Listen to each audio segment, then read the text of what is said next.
दोस्तों 20 जनवरी 2025 की वो रात शिवदानपुरा गांव के शांत माहौल में कुछ ऐसा हुआ जिसने हर किसी को हिला के रख दिया। एक ऐसी कहानी जो रिश्तों के विश्वास को तार तार कर देती है। ये कहानी है एक पत्नी की बेवफाई, एक प्रेमी के खौफनाक साजिश। और ये प्रेमी और कोई नहीं, भतीजा था मृतक का और एक पति के दर्दनाक मौत की। हनुमानगढ़ के तलवाड़ा थाना क्षेत्र में पत्नी ने अपने प्रेमी के साथ यानी कि भतीजे के साथ मिलकर अपने ही पति को मौत के घाट उतार दिया। और इस खौफनाक साजिश का पर्दाफाश हुआ सिर्फ 3 घंटे में। एसपी अरशद अली के निर्देशन में पुलिस टीम ने ऐसा काम किया जो मिसाल बन गया। लेकिन दोस्तों ये मामला इतना सीधा नहीं था। जो नरसंग हत्या हुई थी गला काट करके, और उसमें कल उसके सगे भतीजे को अरेस्ट कर लिया था। उसकी पत्नी के साथ उसके नाजायज संबंध थे और उसके रास्ते से हटाने के लिए उसकी हत्या की थी। और आगे तफ्तीश में पता चला कि उसकी पत्नी है वो पियर गई हुई थी और ये कोई इनकी बातचीत हुई थी। ये कल लेने आएगा, मृतक है वो लेने उसको जाने वाला था। इस पे मृतक की पत्नी ने, जिससे अवैध संबंध थे, पति के भतीजे को फोन किया। ये लेने आया, उससे पहले जो है इसको रास्ते से हटा दो ताकि मैं उसके नहीं जाऊँ, मैं उसके जाना नहीं चाहती।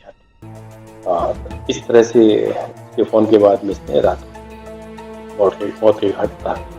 तो आज पत्नी का षड्यंत्र में रोल मानते हुए उसे भी डिटेन कर लिया है और गिरफ्तार किया। ये इसकी हत्या धारदार कुल्हाड़ी से की है और एक ही वार में उसकी गर्दन काटी है। और वो हथियार। ये कहानी शुरू होती है उग्रसेन नाम के एक साधारण आदमी से, जिसकी गर्दन कुल्हाड़ी से काटकर हत्या कर दी गई। उग्रसेन की हत्या की सूचना उसके भाई भीमसेन ने पुलिस को दी। एफएसएल और एमओबी टीम ने मौके से सबूत जुटाए और तब सामने आई इस खौफनाक प्लानिंग की असलियत। जांच में खुलासा हुआ कि सारी साजिश रची थी उग्रसेन की पत्नी एकता रानी ने, जिसने अपने प्रेमी और उग्रसेन के भतीजे राजेश कुमार के साथ मिलकर एकता यानी कि प्रेमी की चाची ने राजेश को उकसाया। उसकी अगली सुबह उसका पति उसे ससुराल लेने आने वाला था और वो उसे रास्ते से हटा देना चाहती थी। राजेश, जो कि उग्रसेन का भतीजा था, उसने आधी रात को कुल्हाड़ी उठाई और अपने ही ताऊ के बेटे की गर्दन पर वार कर दिया। उसके बाद करीब 2 घंटे में वो वापस लौट आया जैसे कुछ हुआ ही नहीं। लेकिन दोस्तों, क्या आप जानते हैं, ये पहली बार नहीं था जब राजेश ने अपने ताऊ को मारने का सोचा था। पूछताछ में उसने बताया कि कई बार अलग अलग तरीके से वो ऐसा सोचता था। कभी गाड़ी से एक्सीडेंट प्लान करता तो कभी नहर में फेंकने को सोचता, लेकिन इस बार उसने वो कर दिखाया। एकता और उग्रसेन की शादी 8 साल पहले हुई थी। उनकी एक 6 साल की बेटी भी थी। लेकिन पिछले 6 महीनों में एकता का रिश्ता अपने पति से बिगड़ता गया और अपने भतीजे से बनता गया। ये रिश्ता इतना गहरा हो गया कि दोनों ने साथ रहने के लिए अपने पति और अपने ताऊ की हत्या कर डाली। पुलिस ने एकता रानी और राजेश को 21 जनवरी को गिरफ्तार कर लिया।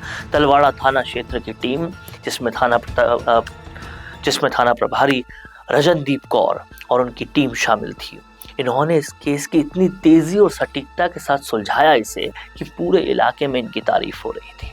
तो दोस्तों, ये थी एक ऐसी कहानी जो हमें सिखाती है कि प्यार और लालच का अंधापन किसी को कितना भी नीचे गिरा सकता है। क्या रिश्तों का सही मतलब यही है? क्या कोई अपनी खुशियों के लिए किसी की जान भी ले सकता है? आप क्या सोचते हैं इस पर? कमेंट बॉक्स में जरूर बताएं। और ऐसी और सच्ची घटनाओं और कहानियों को एक्सपोज करने के लिए चैनल को सब्सक्राइब जरूर करें। अगले एपिसोड में फिर से मिलते हैं ऐसी ही एक और सच्चाई को लेकर। पॉडकास्ट सेटअप्स तो मिल रहे हैं लेकिन एंकर नहीं है। पॉडकास्ट सेटअप और एंकर मिल गया तो एडिटिंग नहीं है। पॉडकास्ट सेटअप भी मिल गया, एंकर भी मिल गया और एडिटिंग भी मिल गई, लेकिन उसे अपलोड करने के लिए अच्छे व्यूअरशिप वाला चैनल नहीं है। और अगर वो सब भी मिल गया तो पॉडकास्ट को अच्छे एसईओ के साथ अपलोड करने का डिजिटल सपोर्ट नहीं है। और अगर ये सारी चीजें एक साथ मिल रही हैं तो प्राइस बहुत ज्यादा हाई है। तो अगर आपको ये सारी चीजें चाहिए आपके अपने जयपुर में, जो आपको पॉडकास्ट सेटअप्स, एक्सपीरियंस एंकर्स, शानदार studio, amazing editing, 6 crore plus views वाले चैनल पर अपलोडिंग, और तो और सिर्फ पॉडकास्ट ही नहीं, उसके साथ आपको मिल रही है उसी पॉडकास्ट में 5 रील्स फ्री, वो भी सिर्फ 8,000 रुपए में। और ये सब कुछ मिल रहा है आपको सिर्फ और सिर्फ मिशी मीडिया सॉल्यूशंस में। तो सोच क्या रहे हैं? अगर आप भी चाहते हैं पॉडकास्ट के जरिए पूरे सोशल मीडिया पर छाना, तो अभी कॉन्टैक्ट कीजिए स्क्रीन पर दिए गए नंबर पर।